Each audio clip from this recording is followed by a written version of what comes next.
சூப்பரான டேஸ்டான ரவை தோசை செய்யலாம். அதுக்கு நான் ஒரு பாவு ரவை எடுத்திருக்கேன், ஒரு பாவு அவளுக்கு கோதுமை மாவு எடுத்திருக்கேன், உப்பு, கடுகு வந்து தாளித்து கொட்டிருக்கேன். இப்போ பச்சை மிளகா காரத்துக்கு ஏற்றது கட் பண்ணி வச்சுருக்கிற வெங்காயம் தண்ணி விட்டு நல்லா கலந்து விட்டுட்டு கொத்தமல்லி சேர்த்து நல்லா கலரி விடுங்க.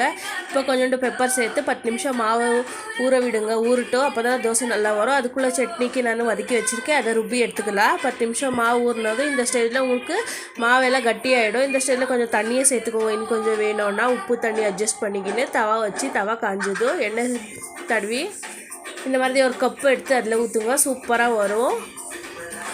எல்லா பக்கமும் ஊற்றி விட்டு எண்ணெய் விட்டு மீடியம் ஃப்ளேமில் வேக விடுங்க.